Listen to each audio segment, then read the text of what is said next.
ضلع گجرات میں کل عدم تنظیموں کے خلاف کریک ڈاؤن شروع۔ کل عدم تنظیموں سے منسلک مذہبی شخصیات اور کارکنوں کے خلاف ماضی میں درج ہونے والے مقدمات کے ریکارڈ کی چیکنگ کا آغاز کر دیا گیا۔ جلال پور جٹا کے گاؤں کوٹ رانجھا میں دبئی پلٹ شخص افتخار احمد سکنہ جلال پور جٹا کو گولیاں مار کر شدید زخمی کر دیا گیا۔ عدیل اشرف مہر سکنہ جلال پور جٹا کے خلاف مقدمہ درج۔ لالا موسیٰ کے دینی مدرسہ کے طالب علم سید عمر شاہ کو اغوا کرنے والا ملزم سید عابد شاہ گرفتار۔ گجرات تھانہ شاہین پولیس نے 16 سالہ نوجوان سے اجتماعی زیادتی کرنے والے ملزم پکڑ لیے۔ ڈی پی او سید علی محسن کی شاباش۔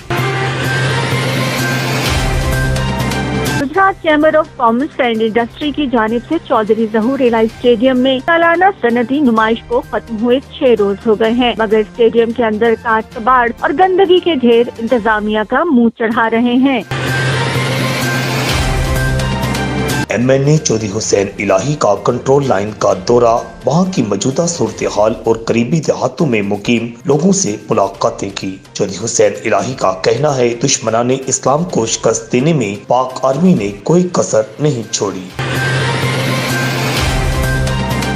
دنیا پر غربت چھا گئی، ارب پتیوں کی تعداد میں کمی آ گئی۔ 2019 سے قبل دنیا میں ارب پتیوں کی تعداد 2208 تھی، جو اب کم ہو کر 2019 ہو گئی ہے۔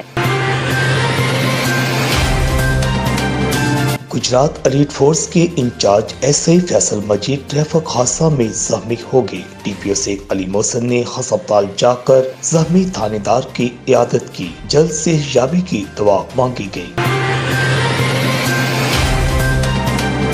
آج مسلم بازار میں خواتین کے ڈکیت گینگ کی واردات۔ دولت نگر کے گاؤں بامتا سے بھینس چوری، جبکہ گاؤں گھمن میں دکان سے نقدی چوری۔ گجرات کے بازاروں میں دکانداروں اور گاہکوں کے ساتھ وارداتوں میں اضافہ۔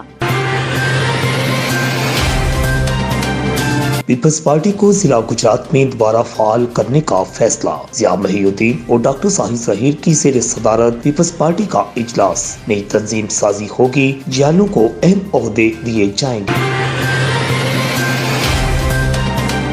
کھاریاں سے کلو چرس میں سپلائر ندیم مسیح سکنہ چک لشکری گرفتار۔ کنجا کے گاؤں گولکی سے 24 بوتل شراب سمیت عمر شہزاد جٹ اور اکرم سندھو سکنہ گولکی کو حراست میں لے لیا گیا، مقدمہ درج۔